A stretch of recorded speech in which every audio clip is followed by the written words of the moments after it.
Está no ar. Gente que Fala. O melhor programa de debates do rádio brasileiro. Gente que Fala. Tem texto e direção geral do jornalista Amanhã, Rosana. Gente que Fala. Reúne de segunda a sexta-feira formadores de opinião para discutir as principais notícias do dia. Gente que Fala. Tem o selo de qualidade APCOM. Olá, olá! O programa Gente que Fala está começando pela Rádio 365, a sua rádio de todos os dias, por imagens na UTV, a TV da internet, pelas redes sociais, Instagram, Facebook, os nossos perfis, nosso canal no YouTube, tudo no ar, tudo ligadinho, tudo à sua disposição para você acompanhar a nossa jornada de hoje. E às 10 da noite tem a retransmissão pela Rádio Cultura AM 990 de Dois Córregos, no Centro-Oeste Paulista e para 20 cidades da região. Pela próxima hora, a gente quer você por aí, curtindo, comentando, compartilhe também a transmissão do programa Gente que Fala, participe pelo WhatsApp, faça perguntas aos nossos entrevistados de hoje, sua interação é bem bacana com a gente pelo 973350038, 973350038. Eu sou Mauro Friesman, quinta-feira chegou, você conhece o nosso espaço aqui, sempre no Gente do MPD que Fala, parceria nossa com o movimento do Ministério Público Democrático. Vamos conhecer os nossos convidados de hoje. O mês virou, feliz mês novo para todo mundo. Vamos invadir aqui fevereiro com muita coisa boa, muitas análises importantes para a gente fazer por aqui no programa Gente que Fala. Procurador de Contas perante o TCU, Tribunal de Contas da União, doutor Júlio Marcelo de Oliveira, associado do MPD, está em Brasília para essa conversa com a gente. Tudo bem, procurador? Bem-vindo. Tudo bem, Mauro? Boa tarde aos ouvintes, aos companheiros aqui de painel, de debate. Uma honra poder participar mais uma vez do programa. Obrigado pela presença sempre com a gente. Doutora Roberta Bock, professora, neuroeducadora, supervisora de ensino do Estado de São Paulo. Obrigado pela presença mais uma vez, doutora. Tudo bem? Tudo bem, tudo ótimo. Obrigada pelo convite. É um prazer estar aqui novamente para um papo 10 aqui hoje. Também com a gente, na nossa bancada de hoje, doutora Daniela Veltri, advogada, consultora jurídica. Ela está em Praia Grande, Litoral Paulista. Tudo bem, doutora? Como vai? Bom dia a todos, bom dia aos colegas aqui. Um prazer enorme e obrigada pelo convite. Muito obrigado pela presença. Também com a gente, outro operador do direito, doutor Luiz Eduardo de Almeida, advogado, professor do IBMEC, diretor executivo do Instituto Não Aceito Corrupção.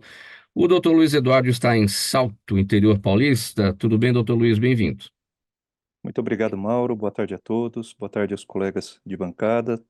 Uma grande satisfação estar novamente aqui no programa com vocês. Obrigado pelo retorno aqui com a gente também, doutor Luiz. Vamos então ao nosso primeiro assunto do Gente do MPD que Fala de hoje. Pelo segundo ano seguido, o Brasil registrou piora no ranking de percepção de corrupção da Transparência Internacional. O país ficou na colocação 104 entre 180 nações avaliadas, 10 posições abaixo do alcançado em 2023. Segundo o gerente da Transparência Internacional Brasil, Guilherme France, os fatores negativos consideram a atuação dos três poderes e não são restritos aos acontecimentos de 2023, mas sim um reflexo de um processo histórico mais amplo de desestruturação de marcos legais e institucionais de combate à corrupção no período recente. Procurador Júlio, eu começo com o senhor a respeito desse tema. O Brasil já caminhou melhor, né, em alguns aspectos no combate à corrupção, ao combate à corrupção. O que está vendo agora a partir desse levantamento, que na verdade se trata de uma percepção, né? Então, não é um trabalho objetivo, é uma situação de de sensação, né? Algo subjetivo. Então, Mauro, embora seja um trabalho de percepção, o indicador é mundialmente respeitado, né? Porque ele vem daquilo que os empresários que negociam, que estão aí fazendo contratos com governos, ou tendo que obter licenças de funcionamento, licenças ambientais, enfim, percebem quando estão exercendo as suas atividades, se há uma melhora ou uma piora do ambiente. Então, o fato de ser um indicador de percepção não é algo que prejudica a qualidade ou a validade do indicador. Um indicador muito importante, abrange 180 países. Estamos indo mal porque andamos mal nos últimos anos, né? Marcos legais importantes que nós tínhamos foram revogados, né? Houve alteração da lei de improbidade para pior, né? Uma dificuldade hoje de tipificar condutas que eram improbidade, agora são coisas ruins, péssimas, mas não são mais improbidade administrativa, podem ser sancionadas legalmente. Houve piora na lei de colaboração premiada, houve restrição ao escopo da colaboração premiada, todo o desmonte da Operação Lava Jato, aí, com essas decisões do Supremo Tribunal flutuando de um lado para o outro, conforme, né, os ventos da ocasião, né? Uma hora pode prender depois de segunda instância, depois não pode mais, sem que a Constituição tenha sido alterada uma linha. E, enfim, no Poder Executivo, no governo Bolsonaro, assim, a mudança no COAF, na estrutura do COAF, no funcionamento, intervenção na Polícia Federal. Agora, em 2023, a questão da nomeação do Procurador-Geral, que não respeitou essa lista proposta pela NPR, que é um mecanismo assim mais impessoal de escolha pelo presidente da República. A gente assistiu pela imprensa uma grande interferência de ministros do Supremo para a escolha do Procurador-Geral da República, que não é uma coisa natural, que devia ser aceita com naturalidade, né? Não devia, os ministros do Supremo deviam estar se ocupando de quem vai ser o Procurador-Geral e não deviam estar se ocupando também de quem serão outros ministros nomeados para a própria Corte. Enfim, é um conjunto de situações. A gente pode falar também do enfraquecimento da lei das estatais, que é um ponto importantíssimo, destacado pela Transparência Internacional, porque as estatais movimentam bilhões e bilhões, né, de recursos, e o marco das estatais tinha criado uma blindagem para que a escolha dos seus dirigentes fosse mais profissional, afastasse o oportunismo de indicações políticas, de políticos que não foram reeleitos, e isso foi afastado por uma liminar, né, do então ministro Ricardo Lewandowski. Tem um projeto aí caminhando no Senado para flexibilizar essa lei das estatais. Isso tudo é retrocesso. Isso facilita a corrupção, diminui transparência, diminui impessoalidade na administração pública e gera esse aumento de percepção da corrupção no país.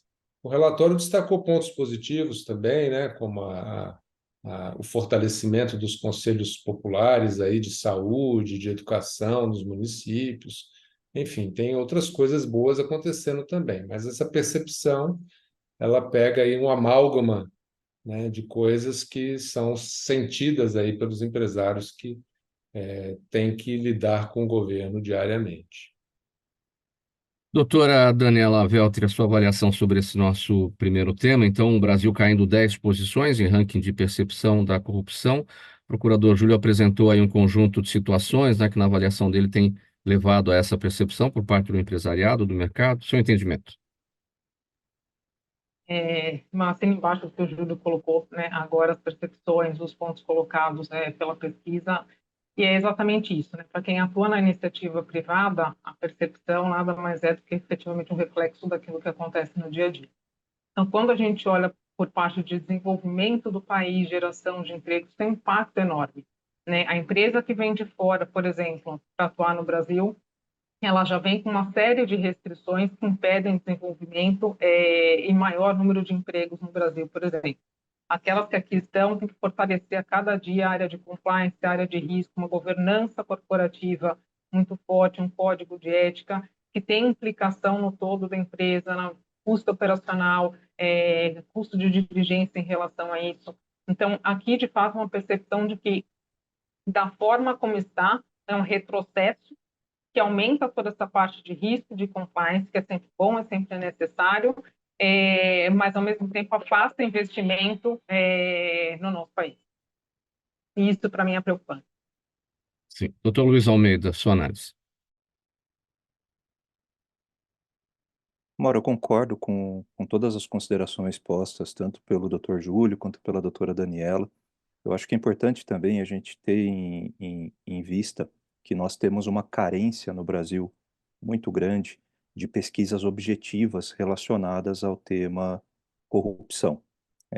Esse é um assunto que dentro do Instituto Não Aceito Corrupção nós temos nos debruçado e buscando, inclusive, desenvolver indicadores, desenvolver números, para que a gente possa ter uma análise bastante objetiva.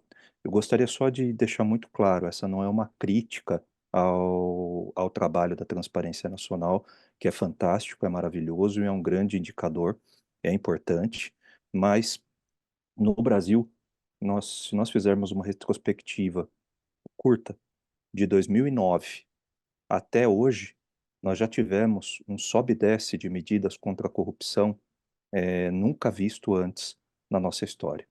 Então, a partir de 2009, nós temos uma retomada do julgamento do mensalão, nós temos um foco em combate à corrupção que antes nós não víamos com a mesma intensidade no Brasil, numérica. Nós tivemos todo o processo do mensalão, tivemos o processo da Lava Jato. A partir do impeachment da então presidente Dilma, tá, nós tivemos uma mudança muito grande no número de operações da Polícia Federal. Se nós analisarmos estatisticamente, numericamente, o número de operações da Polícia Federal, ela veio num crescente muito grande, tendo como ápice o ano de 2014, e a partir de 2015, passando pelo governo Temer, depois governo Bolsonaro e agora governo Lula, nós temos um decréscimo no número de operações e temos um decréscimo também no número de operações envolvendo combate à corrupção. Eu acho que esse é um fator relevante que, apesar de não ter sido indicado nas pesquisas de percepção da Transparência Nacional, ele reflete muito da percepção de combate à corrupção no dia a dia também. E imagino que esse deva ter sido um dos fatores que acabou somando aos demais também nessa percepção de piora do ambiente de negócios, piora do combate de corrupção e que reflete de forma negativa em toda a sociedade, porque afeta não só a parte objetiva de investimento empresarial, mas principalmente a parte cultural, uma cultura de aceitação da corrupção, de tolerância com a corrupção, ela tende a ter reflexos extremamente negativos no tempo para a sociedade e tende também a ser um desafio a ser superado. Imagino que hoje esse número, pelo menos na minha percepção, ele reflete muito mais um desafio de superação cultural que nós temos, de cultura de aceitação ou tolerância à corrupção, do que eh, outros pontos. Evidente que esse trabalho de aculturamento ele vai passar por vários itens. Nós vamos precisar remontar o que a gente pode chamar de, enfim, uma tentativa de um sistema de combate à corrupção que foi construído durante, principalmente, esses anos de 2010 para cá, com a reforma da lei de lavagem de dinheiro, lei dessas estatais, todos os retrocessos ocorridos vão precisar ser revistos. Isso, sem sombra de dúvida, vai afetar também a percepção das pessoas sobre combate à corrupção. Mas o trabalho de cultura individual me parece que é o mais importante, é o que a gente vai ter mais reflexos positivos no médio e longo prazo. Doutor Luiz, o que que o Instituto Não Aceito Corrupção pode apresentar no sentido da percepção, da sensação de corrupção, mas por parte de toda a sociedade brasileira? A gente está falando aqui de um trabalho da Transparência Internacional em relação ao setor, ao empresariado. Como é que o brasileiro, de uma maneira geral, ou o brasileiro médio, percebe isso? eh, Desde a corrupção, a mais alta lá no poder público, até aquele jeitinho brasileiro que muita gente usa no dia a dia. No Instituto, nós também desenvolvemos uma pesquisa de percepção. Ela é muito focada no ano de eleições. Então, ano que vem nós vamos ter, esse ano, perdão, nós vamos ter a divulgação de mais uma pesquisa, que vai servir, inclusive, como um auxílio para a escolha dos candidatos e da população, para que a população entenda um pouco melhor como ela vai votar, quais são as consequências práticas da corrupção, como isso impacta no dia a dia efetivo da pessoa, que muitas vezes, apesar de parecer chavão para quem já está acostumado a ouvir o assunto, as pessoas no cotidiano não sentem muitas vezes o quanto isso impacta. E isso é terrível, porque gera uma cultura de aceitação e tolerância, ou estimula. Então, um dos trabalhos do Instituto é essa pesquisa que vai ser divulgada, está sendo conduzida pelo Dr. Roberto Liviano, com o apoio da professora Rita Biazon e vários outros docentes e pesquisadores. O brasileiro acaba tolerando no dia a dia a corrupção porque não consegue encontrar ferramentas individualmente para combater isso? Olha, essa é uma resposta muito difícil, Mauro, mas me parece que nós temos um vai e vem de justificativas, e dependendo muito do setor, tá? Existe uma tendência, infelizmente, a que algumas pessoas tolerem algumas práticas que são consideradas antiéticas e também que configuram corrupção, na medida em que o seu interesse pessoal muitas vezes vai ser atingido. É o famoso jeitinho, furar uma fila, tá? Desde coisas simples até não sofrer uma multa, por exemplo, tá? Eh, esses são, às vezes falta a percepção das pessoas no cotidiano de que esse é um ato de corrupção grave também, e que ele é tão grave quanto os demais. Mas que, evidentemente, os grandes casos, os graves casos de desvio, por exemplo, relacionado ao setor de saúde, tá? Eles são, de fato, que justificaram a própria elaboração da lei anticorrupção. A própria nascente da lei anticorrupção, ela vem muito focada no combate aos grandes casos de corrupção, envolvendo principalmente pessoas jurídicas, que é o grande foco da lei anticorrupção. E neste movimento, a focar nos casos de grande impacto tem relevância, mas a gente não pode esquecer do trabalho de aculturamento. Doutora Roberta Bock, a corrupção, as causas da corrupção estão necessariamente ligadas a falhas educacionais? Olha, é preciso ter, sim, um trabalho educacional. Já escrevi muito sobre isso. Mas antes de falar um pouquinho dessa questão, eu queria voltar no tema percepção. O que é uma percepção? A pessoa, ela percebe a realidade identificando sinais, né? Então, esse índice de percepção que nós estamos conversando aqui, embora ele não esteja voltado à pessoa comum da sociedade, mas a pessoa comum do dia a dia, ela também percebe a questão da corrupção através dos sinais. E aí é pior, porque quais os sinais que ela percebe? As manchetes do jornal, porque ela não tem tempo suficiente para ler a fundo a respeito, aí vem a educação, interpretação de texto, tempo de leitura e tal. Então, ela não tem esse tempo. Ela ouve falar no ônibus, no metrô, parará, e, de repente, ela solta uma assim: eu vou eleger este ano alguém bem louco, porque eu quero ver tudo isso mudar. E olha o risco que a gente corre. Então, a percepção da corrupção no meio social causa estragos, por vezes, danosos para a sociedade. Entendeu? Então, a educação, onde ela entra? Ela entra em formar o sujeito crítico, ela entra em formar o sujeito que saiba ler, interpretar essa realidade e ter uma percepção mais apurada dessa realidade. Então, a educação realmente é base.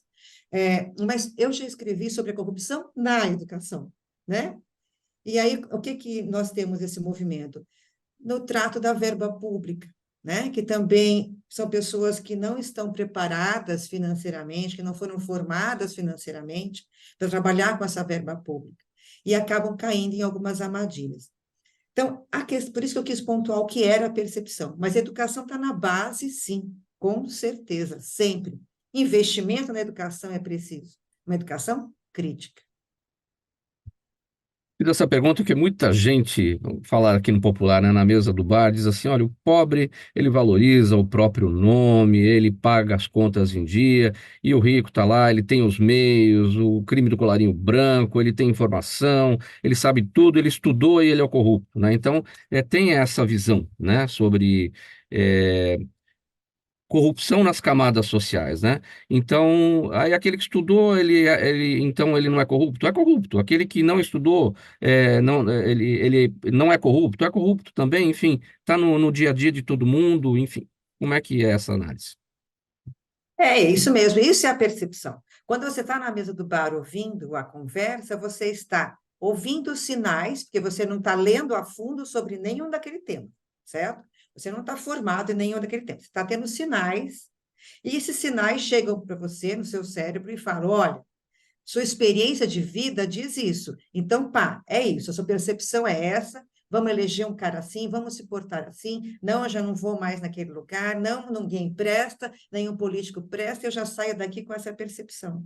Então, a percepção é algo subjetivo e falho por isso. Mas todos nós, durante o dia todo, temos percepção da realidade o tempo todo. É preciso apurar isso com estudo, com linguagem e com educação. Muito bem, vamos passar para o próximo tema do Gente que Fala de hoje, é o Gente do MPD que Fala, parceria nossa com o Movimento do Ministério Público Democrático, pela Rádio 365, sua rádio de todos os dias, OTV, TV da internet, redes sociais e o nosso canal no YouTube, além da reapresentação às 10 da noite pela Rádio Cultura AM 990, de 2 córregos no Centro-Oeste Paulista e 20 cidades da região. Olha, uma loja de Caetité, na Bahia, polemizou nas redes sociais ao publicar um anúncio de emprego com exigências de cunho racistas. Na postagem, que já foi apagada, o estabelecimento, é uma loja de presentes, dizia querer uma funcionária solteira, sem filhos, que se declarasse expressivamente de cor branca e fosse dócil e gentil. Os pré-requisitos ainda incluíam idade mínima de 18 anos e ensino médio completo. A postagem se espalhou e os internautas, claro, se revoltaram. Nos comentários, pessoas afirmaram que as exigências impostas pelo empregador eram racistas e também misóginas.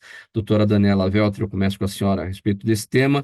Vai chegar o dia em que a gente não vai precisar tratar de assuntos absurdos como esse aqui no programa, né? Difícil, mas extremamente importante, né? Eu sou parda, então existe ali a diferença de que você sabe entre o pardo e o negro retinto, que sofre até mais do que o pardo no Brasil, mas existe uma coisa que ela é cultural. A questão do racismo, a questão da visibilidade do negro e do pardo no Brasil, ela é cultural. E aí acho que eu vou só dar um passo atrás quando a gente fala sobre escravidão, né? Voltar de fato lá atrás. Poxa, mas o romano foi escravizado, já teve branco escravizado, mas eu acho que a grande diferença ainda hoje em relação ao negro é a questão da escravidão pela inferioridade, né? O negro ele ainda é visto como inferior. E aí entra tudo que a gente estava discutindo aqui sobre educação. Para mim, a educação é o ponto-chave de virada do nosso país, né? Enquanto nós não tivermos investimento em educação, a gente não vai sair do lugar. Você pode ter lei, a gente tem um arcabouço legal, que é o que está sendo desconstruído, mas ele ainda existe. A gente tem supervisão para esse arcabouço legal, pode ser um pouco falha, mas ela existe. Agora, a parte do investimento em educação, para que as pessoas consigam entender o que é o racismo e o que ele causa, para você realmente colocar a maior parte do Brasil é negra e parda, né? Para colocar todas essas pessoas na área da educação. Então, muitas vezes as pessoas têm que parar de estudar porque ela precisa trabalhar, né? Quando ela vai fazer a conta, ela precisa parar de trabalhar. E aí, como é que ela vai efetivamente competir com outras pessoas de origem branca que tiveram mais oportunidades na vida? Então, aqui está a questão da educação. E a questão do racismo ela tem que ser extremamente combatida.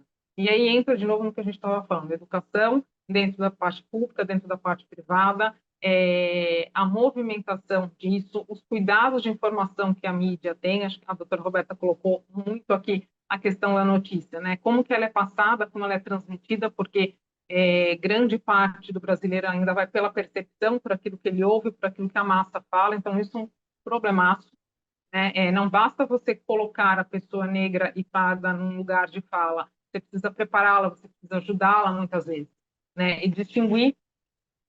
Tem muita gente negra e parda com uma excelente educação e que ainda sofre racismo, né? Eu faço parte do Conselheira 101, que é um movimento de mulheres brancas, junto com algumas negras de alta gestão, que começaram esse movimento para ter mais mulheres negras e pardas em conselho de administração, por exemplo, porque são escassas.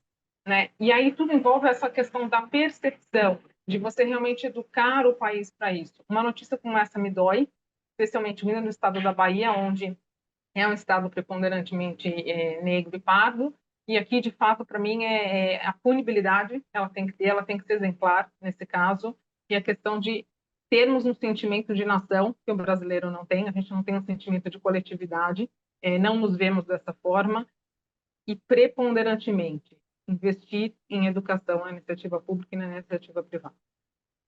Doutora Roberta, entre os pontos destacados aqui pela doutora Daniela, investir em educação contra o racismo. Esse é o principal. Quando a gente vai chegar nisso, a gente tratou aí há poucos dias, inclusive com a sua presença aqui, o Brasil ainda corre atrás de taxa de escolarização, colocar as crianças na escola, para depois a gente falar de qualidade de ensino, e temos uma fila enorme aí de coisas a serem resolvidas, entre elas a educação contra o racismo. Sim, a educação realmente é a base, não é discurso, isso é fato. E se eu pensar em país, enquanto o Brasil, a educação pública ela é muito desigual, né? Existem escolas fora do nosso circuito aqui do Sudeste que não têm acesso à internet ainda, que a merenda não é adequada, que os horários são reduzidos. Realmente a gente tem um território muito grande no Brasil e a educação tem que ser vista como um todo. Mas além dessa questão, que é básica, eu acredito que ninguém discorde, além das questões ainda que vão ser trabalhadas melhor aqui, do racismo e tudo, questões legais, nós precisamos contar para esse dono desse estabelecimento comercial que a sociedade mudou e que as estratégias de vendas também mudaram. Então, por exemplo, no tempo da minha avó, existia propaganda de mocinhas, novinhas, branquinhas, meigas, gentis, vendendo ferros de passar roupa, né? Hoje em dia, precisa contar para esse senhor ou para essa pessoa que eu posso, se eu quiser comprar um ferro de passar roupa, enquanto mulher, eu pego o meu celular, compro com um clique, escolho aonde ele vai chegar e pego depois, porque eu trabalho o dia inteiro e não tenho tempo de ficar em casa esperando o ferro de passar roupa chegar. Então, as estratégias de vendas desse senhor estão equivocadas porque o mundo mudou. Mudou a legislação, mudou a sociedade e mudaram os clientes dele, né? Então, ele está muito errado, equivocado. E também é preciso olhar enquanto fenômeno, que sociedade é essa que esse comércio está inserida. Eles não estão se rebelando, eles não estão achando isso muito louco. Eu vi que os filhos do dono já se pronunciaram contra o próprio pai. Eu achei isso bem interessante, um movimento bem interessante enquanto movimento social. Mas a educação é base de tudo, sim. É preciso trabalhar esses temas na escola, sempre, com uma consciência crítica, porque a maioria da nossa população não é branquinha, meiga e suave. É isso. Procurador Júlio, loja acusada então de racismo, de misoginia, por conta aí dessas exigências para emprego. O que esse episódio nos revela?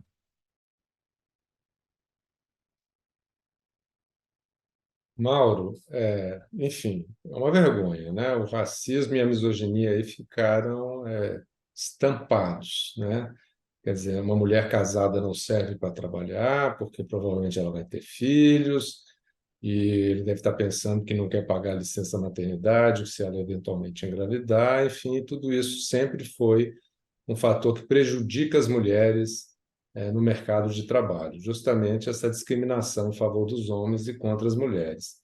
O racismo assim, escrachado, evidente, né? Assim, tomando um ponto da doutora Daniela, mesmo quando, né, as pessoas de cor, as pessoas negras ou pardas, enfim, têm, e eu me considero pardo também, têm a mesma educação, né, as oportunidades não vão ser iguais, porque há essa preferência estética ainda, em alguns setores retrógrados, atrasados, racistas, que acham que, né, esteticamente é superior ter uma pessoa branca do que uma pessoa negra oferecendo um produto. Graças a Deus, a sociedade brasileira tem mudado muito. A gente vê cada vez mais a representatividade, né, dos negros no cinema, na televisão, com papéis de protagonistas, nos comerciais também, com papéis importantes. Mas isso é um processo que não é homogêneo na sociedade, né? Tem setores que estão na vanguarda e setores que estão no atraso.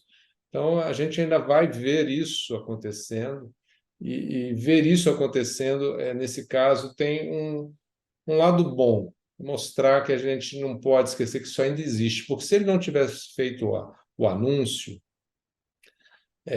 suscitando toda essa discussão, ele iria adotar esses critérios da mesma forma. Na hora de escolher a vendedora, ele ia ser misógino e racista, só que talvez de uma forma velada, né? Então, isso vira à tona, mostra para a sociedade como há essa desigualdade latente no tratamento a brancos, negros e pardos, e como esse racismo ainda precisa ser muito combatido e vai demorar ainda para a gente conseguir extirpar isso da nossa sociedade, ser uma sociedade plural e inclusiva de verdade. Doutor Luiz Almeida, sua análise desse tema? De fato, essa, enfim, posto o anúncio da forma como foi colocado, ele na verdade só revela o que estava escondido e que, infelizmente, retrata não só uma realidade que nós vamos encontrar no interior da Bahia, em Caetité, mas que aqui em São Paulo a gente encontra também, no Rio de Janeiro nós encontramos também, nas grandes capitais nós encontramos, em todo o Brasil. Então, esse aspecto de combate ao racismo, ele muito mais do que as medidas legais que servem como aculturamento também, ele também precisa vir e sendo trabalhado como tem sido, exposto, com uma punição severa nesse caso, também vai gerar um efeito positivo no combate em geral. Mas, sem sombra de dúvida, essa questão do tratamento velado, das opções veladas, eu acho que revelam a parte mais crítica. E essa parte mais crítica, especialmente por ser uma mulher solteira, sem filhos, tá? É algo que a gente vê também como um impeditivo ainda hoje, tá, no mercado de trabalho de uma forma geral. Não precisa ser na loja de presentes, mesmo no ambiente empresarial, ainda existe. É só, como a doutora Daniela muito bem colocou, é só fazer um levantamento da quantidade de mulheres em diretorias executivas e conselhos de administração de grandes empresas. Infelizmente, o número não é expressivo. E isso não se trata de uma questão de competência ou qualidades, mas se trata de opções de pessoas que realizaram eleições em determinados momentos. Enquanto os critérios culturais não mudarem, tá, essas opções, ainda que sejam opções muitas vezes revestidas de critério de qualidade, tá, ou meritocracia, na verdade não vão estar refletindo nem qualidade nem meritocracia, vão estar refletindo racismo e misoginia, infelizmente. O programa Gente que Fala vai dar uma paradinha por aqui, a gente vai para o intervalo, mensagem do nosso apoiador e a gente volta em seguida com mais temas aqui para análise e debate. Até já. Toda ação estratégica de sucesso tem um componente fundamental, um instituto de pesquisas ético, rápido e preciso. Afinal, é ele que vai fornecer informação confiável, sem achismos e palpites. E isso, numa época de mudanças rápidas e repentinas, é fator crítico de sucesso. A Orbis é um instituto de pesquisas que une precisão e confiabilidade estatística com a mais alta tecnologia de pesquisas do mercado. Tem inteligência artificial, robótica, big data, entre outros recursos, para que você tenha uma informação correta, confiável, com o menor custo e no menor tempo possível. Na sua próxima ação, seja ela corporativa ou política, comece pela Orbis, porque com a informação correta você vai mais longe, mais rápido e com mais segurança. O programa Gente que Fala está de volta hoje, quinta-feira, então é o Gente do MPD que Fala, parceria nossa com o movimento do Ministério Público Democrático, pela Rádio 365, sua rádio de todos os dias, pela Altivia, a TV da internet, nossos perfis nas redes sociais, Instagram, Facebook, o canal do YouTube e a retransmissão às 10 da noite pela Rádio Cultura AM 990 de Dois Córregos, no Centro-Oeste Paulista e para 20 cidades da região. Mais um tema aqui para análise e debate dos nossos entrevistados de hoje. Os deputados estaduais de São Paulo gastaram mais de 3 milhões de reais em dinheiro público para autopromoção em 2023, mais que o dobro do ano anterior. Em 2024, que tem eleições municipais aí pela frente, né? O valor tende a aumentar. Será a primeira eleição nos municípios paulistas desde que a cota para divulgação foi criada. Os deputados citados no levantamento, que foi feito pelo jornal Estadão, argumentaram cumprir as regras estabelecidas. Procurador Júlio, para a gente até fazer um comparativo, isso também acontece aí em Brasília, né? Tem o modelo vigente aqui em São Paulo na Assembleia Legislativa, ele foi criado em 2021 e é igual ao do Senado e também da Câmara. O que é que tem de ilegal? Não tem. Tem legal porque está nas regras, mas o que é que tem de imoral? Imoral tem o uso que é feito, né? Isso aí foi criado a título de o parlamentar prestar contas aos seus eleitores daquilo que ele fez, né? Ele apresentou um projeto de lei tal, ele se postou assim na discussão de tal projeto, qual a posição que ele defendeu, né? Então, seria uma maneira dele prestar contas. Mas, como a matéria mostra, né, aumentando bastante nesse ano eleitoral, porque vários candidatos da Alesp vários deputados são candidatos a prefeitos, isso se transmuta numa regra que vai corromper a disputa eleitoral. Porque você vai ter um candidato que, além do fundo partidário, que já é destinado a isso, ele vai ter recursos, pelo fato dele ser deputado, que outros candidatos não têm. Isso corrompe o processo eleitoral, não só para a disputa de prefeito, como para a própria reeleição depois, para a Alesp. Porque aquele que não é deputado não tem a cota, e aquele que tem a cota e vai poder, então, fazer uma ampla divulgação de si mesmo. Então, essa é uma regra, a meu ver, inconstitucional, mas que está consagrada aqui na Câmara e no Senado há muitos anos. É inconstitucional porque desiguala o jogo eleitoral, né, de uma maneira que prejudica a democracia. Os candidatos deveriam concorrer em condições de igualdade e com financiamento do fundo eleitoral, do fundo partidário. O partido tem dinheiro para divulgar a realização dos seus membros. Não teria por que ter essa cota especial para o parlamentar gastar.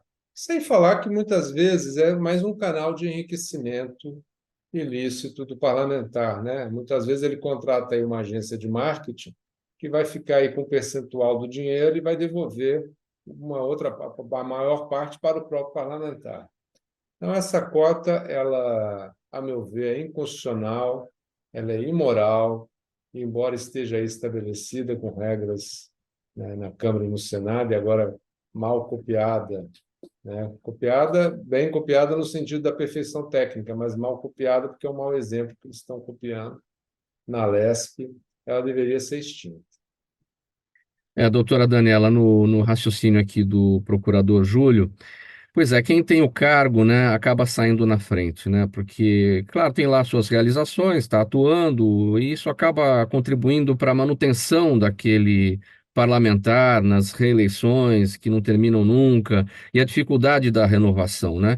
E aquele que nunca teve o cargo vai ter dinheiro de quem para divulgar o que ele fez pela comunidade, para tentar chegar em pé de igualdade com aquele que tem o cargo, né? Aqui eu faço dois pontos, né?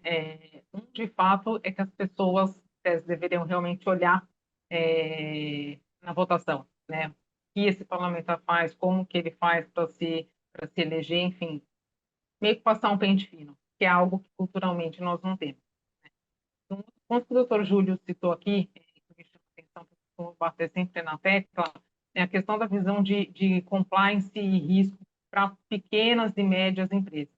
Porque muitas vezes essas empresas que fazem esse tipo de mídia que ele colocou, às vezes paga o dinheiro, volta para o parlamentar, são empresas que estão muito menos no foco de controles, de compliance, de controles de governança corporativa, do que as grandes, né? Então, o que eu vejo hoje no Brasil é que isso acaba também sendo uma porta para grande parte, para uma boa parte de corrupção existente. Então, se usa dessas empresas menores para praticar esse tipo de ato, porque elas são menos no holofote Então, as grandes decisões de compliance, de governança, de ter conselho administrativo, o que eu vejo que a nossa regulamentação, do ponto de vista de governança, ela foca muito nas grandes, que fazem isso, seja a empresa aberta, que estão ali na B3, ou sejam fechadas, mas tem um controle maior, e essas que passam ao largo acabam contribuindo muito com essa parte toda de corrupção.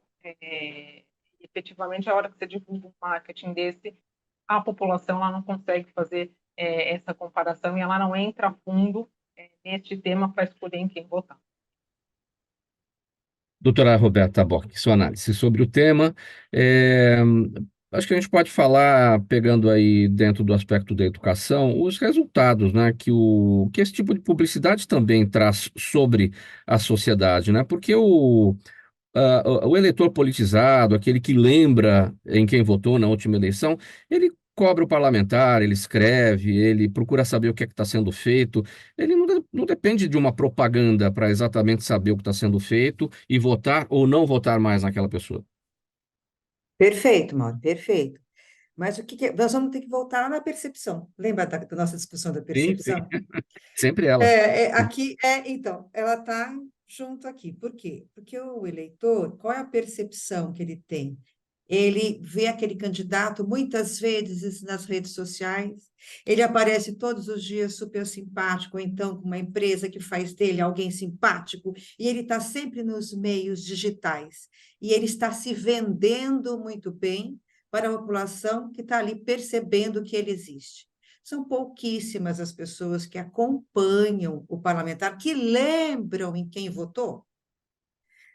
A pessoa lembra quem votou para presidente, para governador, para prefeito, só. O restante, peraí que eu esqueci, não lembro muito bem. Não acompanha. Então, ela só tem a percepção daquela pessoa que aparece ali na mídia, e aparece na mídia, vamos voltar agora para o município, porque esse ano é eleição municipal, aparece na mídia local, falando, olha, eu trouxe essa verba, eu vou fazer isso, eu vou fazer aquilo. Então, olha, verba para mim. E aí os partidos são beneficiados com essas verbas, e aí nós já sabemos um pouco dessa história, né? A meu ver, essa legislação tem que ser revista, porque o meu dinheiro, enquanto contribuinte, está indo para o camarada fazer propaganda pessoal dele nas mídias sociais, por favor. Então, essas regras precisam, a meu ver, enquanto eleitora, precisam ser revistas. Mas quem irá fazer essa revisão, não é? Aí cabe novamente nossa discussão da educação, como eu devo enxergar as mídias sociais, como eu tenho que ter uma consciência mais crítica ali para usar, para entender. É difícil, mas é possível. Doutor Luiz Almeida, de novo, né, o aspecto da imoralidade, né, voltando lá no raciocínio do doutor procurador Júlio, os políticos já têm tanto dinheiro, né, é o financiamento partidário, é o financiamento da eleição e é o financiamento, né, quando ele é deputado, quando ele tem o cargo, financiamento ali da divulgação das suas ações enquanto está no cargo. Esse é um assunto realmente crítico e que gera um desconforto absurdo. Porque, de um lado, o cidadão ele tem direito, e é algo positivo, que ele tenha conhecimento das ações, das medidas que vêm sendo tomadas pelo parlamentar ou, enfim, pelo político no qual ele votou. Eu, particularmente, vejo isso como algo positivo, ter conhecimento. O problema está no desvirtuamento do uso e da forma do uso. Então, a questão de ter direito à informação e ter o acesso à informação é extremamente positiva. Até uma das grandes brigas hoje é quanto mais transparência, menos corrupção. Então, quanto mais divulgado, quanto mais às claras, a gente tende a ter uma redução de prática de atos de corrupção. Quanto menos informado, quanto mais a informação está restrita, tá, mais se cria um ambiente para a prática de atos de desvio. Um dos grandes pontos, nesse caso específico, da verba de, entre aspas, autopromoção, o que é algo terrível, né? O nome já é tenebroso, já é uma imoralidade por si, né? Autopromoção de atos públicos que deveriam ser informação de medidas públicas. Talvez essa informação pudesse ser veiculada de uma forma mais assertiva, de uma outra forma, de um outro modelo, acabando com essa verba, estancando de fato essa porta, tanto para desvirtuar o processo eleitoral, quanto abrindo possibilidade de desvio de conduta por atos de corrupção. Ela deveria ser estancada e se propiciar uma informação ao público de um outro modo, de um modo mais institucional, um jornalismo sério, um jornalismo público sério, até a recente entrevista do Roda Viva do professor Eugênio Butti, na segunda-feira, foi fantástica nesse sentido, sobre o papel do jornalismo público, da função do jornalismo público de qualidade e comprometido. E me parece que esse é o tipo de informação que deveria ser divulgada lá, não por meio de uma verba de gabinete.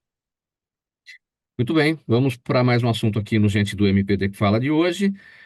O parceria nossa com o Movimento do Ministério Público Democrático, pela Rádio 365, sua rádio de todos os dias, AltV e TV da internet, redes sociais, nosso canal no YouTube e a retransmissão às 10 da noite pela Rádio Cultura AM 990 de Dois Córregos, no Centro-Oeste Paulista e 20 cidades da região.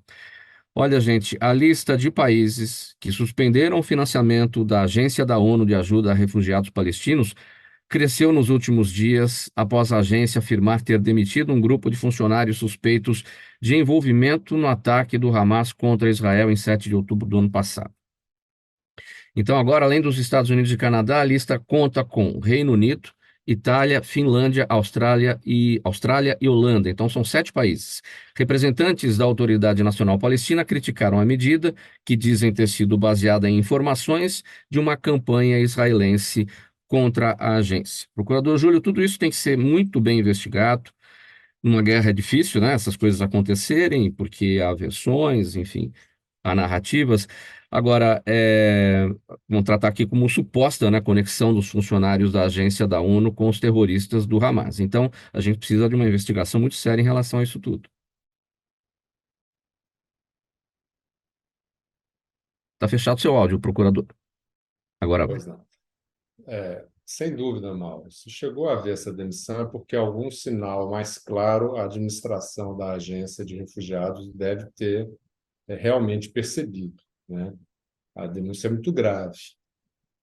E é preciso que seja investigado até para assegurar não só que todos os envolvidos sejam afastados, porque não é aceitável que um organismo da ONU possa ter qualquer um de seus membros colaborando com uma organização que praticou atos terroristas altamente condenáveis, totalmente condenáveis e inaceitáveis, e também para que os países que querem ajudar os palestinos, a população palestina, que precisa realmente de um suporte internacional para enfrentar as dificuldades, né? Erguer a sua economia, educar o seu povo, enfim, toda a dificuldade a que estão submetidos, possam ter segurança também que estão, né, participando de uma causa humanitária e não uma causa terrorista. Isso precisa ficar muito bem separado para que não haja essa confusão. Então, precisa investigar a fundo mesmo, com todas as consequências. Doutor Luiz Almeida. Esse é mais um caso gravíssimo e super delicado pelo momento de guerra, realmente. Um país financiar uma agência é algo extremamente louvável, especialmente porque envolve os palestinos, né, como público específico, mas existir um desvio para o apoio e financiamento de um grupo terrorista realmente é algo gravíssimo e muito delicado. Porém, fica aqui uma sugestão apenas. Me parece que é o caso de se avançar nas investigações para entender exatamente aonde foi feito o desvio, como foi feito o desvio, do que pura e simplesmente se cortar rápida e imediatamente o apoio, porque senão você vai atingir uma população bastante expressiva que não tem nada a ver com isso. Os palestinos e o Hamas não são a mesma coisa. Isso tem ficado muito claro cada vez mais. Sempre esteve, mas tem ficado mais. Sim, certamente. Doutora Daniela Veltri, sua análise.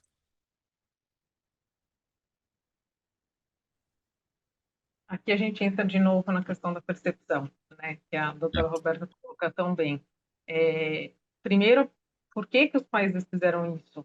Na minha visão, eles já têm a percepção de que alguns organismos ali dentro da ONU já não funcionam da forma que deveriam funcionar, então mais por um viés político e partidário de algumas questões do que efetivamente no sentido humanitário. Então, eu vejo isso um pouco como uma resposta de coisas que os países já vêm se manifestando em relação à ONU. E aí eu concordo com o doutor Luiz, né? Precisa ir com o doutor Júlio, precisa investigar, né? E realmente ter a punibilidade disso e ter uma visão, eu digo que, de um todo. Né? Dá para se apoiar o Hamas, isso é óbvio, mas de fato não se pode prejudicar uma população toda que já sofre demais. Então, deve ser uma verificação e uma verificação rápida, uma punibilidade rápida. Então, no meu ponto de vista, tem um pouco dessa questão da percepção dos países terem suspendido por algo que eles já vêm sentindo há mais tempo. Resposta a um fato, mas que tem várias outras coisas por trás. Sim. Doutor Roberta Bock, sua avaliação também. Olha, tudo isso é muito, muito grave por tudo que já foi aqui falado, por tudo que nós já lemos nesses dias, mas quem mais sofre é a população, são os refugiados, que não querem, que não tem mais para onde ir, que alguns países não querem mais recebê-los, e esse corte piora essa situação de pessoas que já estão sofrendo imensamente. Então, e para mim isso é muito triste, grave, que precisa ser investigado rapidamente para que esse investimento retorne, porque isso vai trazer um estrago muito grande, uma situação que já está muito difícil, né? Próximo assunto, gente, o último aqui da nossa pauta de análise do programa Gente que Fala de hoje, é o Gente do MPD que Fala, parceria nossa com o movimento do Ministério Público Democrático. Vamos falar sobre uma análise aqui do colunista do UOL, do portal UOL, Josias de Souza. Ele disse o seguinte: o anúncio da pré-candidatura de Padre Kelmon à Prefeitura de São Paulo ontem carnavaliza a disputa eleitoral na maior metrópole da América Latina e serve para tumultuar debates e também como palanque para outro candidato, assim como ele fez em 2022. O jornalista Josias de Souza lamentou, dizendo que o Brasil está vivendo um momento muito sério e precisa de muita coisa, mas entre elas não estão inclusos o folclore, o falso humor e a carnavalização de uma campanha que realmente precisa ser levada a sério. Doutora Daniela, vou começar com a senhora a respeito desse tema. Entrada de Padre Kelmon na campanha à Prefeitura de São Paulo. O que representa? E essa análise aqui feita pelo Josias de Souza. É complexo, né? O que eu vejo é mais tópico para desvirtuar aquilo que a população já precisa prestar atenção.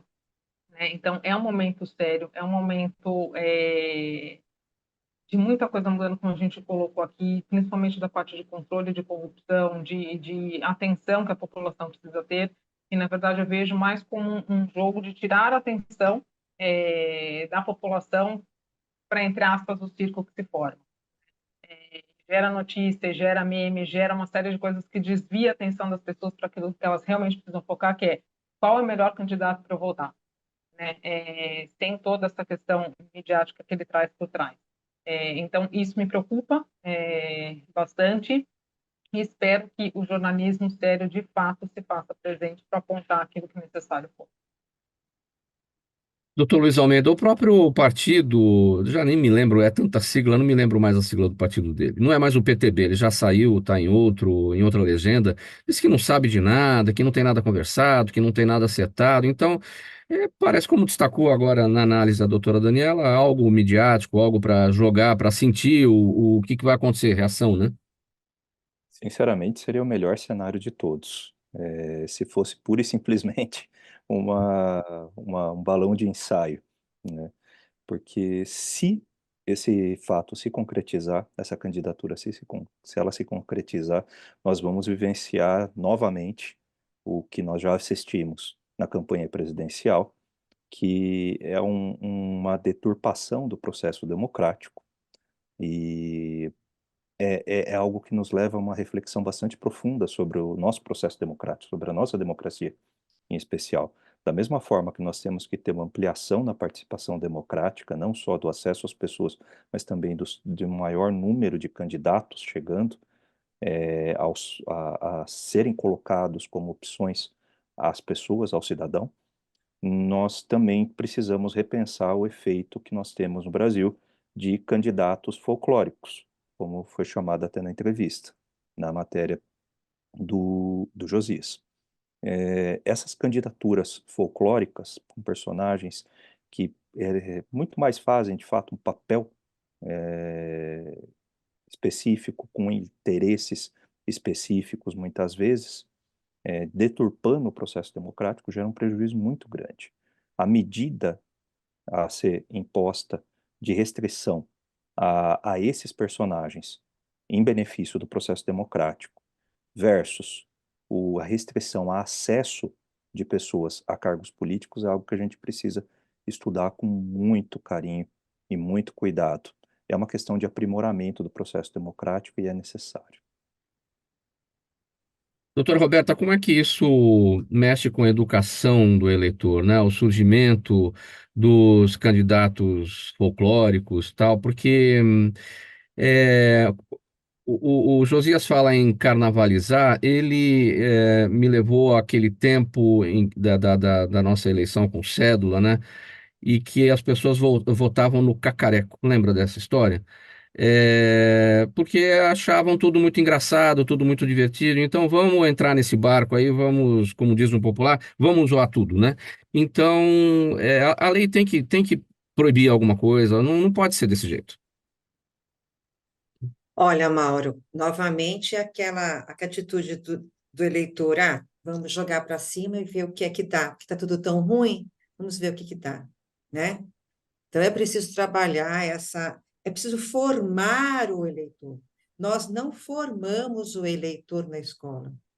E em alguns momentos mais endurecidos da nossa história, com a educação, nós temos boicotes aos currículos educacionais para que eles não façam esse trabalho crítico com o eleitor, já visando uma eleição mais endurecida, mais direcionada. Isso é fato, qualquer um pode ler na história, e não precisa de uma história tão distante, não é? Esse movimento seria cômico se não fosse trágico, porque se isso se concretizar, essa pessoa acaba virando depois um trampolim para algum outro candidato, ou o que é pior, ele tem votos, né? Ele tem votos. E acaba achando que, de repente, pode até dar certo, como a gente já viu, de repente, isso na história também. Então, a liberdade do currículo escolar, a liberdade para que a gente escolha o que trabalhar numa escola com uma consciência mais crítica é fundamental. O currículo escolar é um território de disputa nacional. A gente precisa conversar sobre isso em algum momento. Porque o que se ensina na escola e como se ensina na escola vai refletir em como aquela pessoa vai viver na sociedade, nas escolhas dela. Doutor Júlio, é isso, é o que a doutora Roberta falou. Ele tem o voto dele, ele tem o voto da mãe, do pai, ele tem o voto de alguns amigos próximos ali, e tem voto de gente que acha que isso tudo é uma grande brincadeira e vamos avacalhar, né? Como se avacalhou na época em que se votava no cacareco na cédula de papel. Pois é, Mauro. Essa questão ela parece simples, mas ela não é tão simples, né? Ela diz qual é a barreira que você pode legitimamente impor a candidatos que começam com poucos eleitores, né?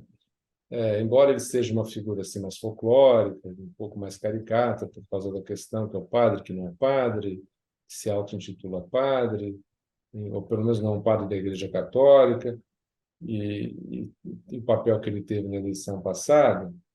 Mas você sempre tem na eleição esse dilema: olha, a gente vai fechar só para os candidatos que já aparecem com muitos votos nas pesquisas, ou um candidato que tem 1%, 0,5%, ele tem que ter a chance de aparecer para poder crescer e, eventualmente, ganhar uma eleição, né? Senão, será que nós vamos estar censurando os pequenos candidatos e privilegiando uma não renovação da política em torno só das grandes máquinas eleitorais? Essa discussão precisa ser feita no Congresso Nacional. Eu acho que realmente candidatos sem expressão atrapalham o debate. porque a gente quer ouvir aqueles que realmente têm uma chance maior. Agora, a calibragem desse corte tem que ser estabelecido com cuidado para você não ter um bloqueio a novas lideranças. Então, no caso dele, parece que é fácil ver, mas se fosse uma outra pessoa que não fosse tão folclórica, que aparentemente fosse uma pessoa de bom senso, etc., talvez as pessoas não tivessem se fazendo a mesma pergunta: será que ele deveria participar ou não dos debates?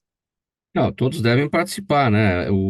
A lei está aberta a todos e aqueles que não têm expressividade, sim, desde que, né, entrem no processo de forma séria, de que não usem desse expediente que a gente notou claramente em 2022 para fazer escada para outro candidato e tumultuar a situação, né? Então, acho que isso acaba ficando claro, não é, doutor Júlio?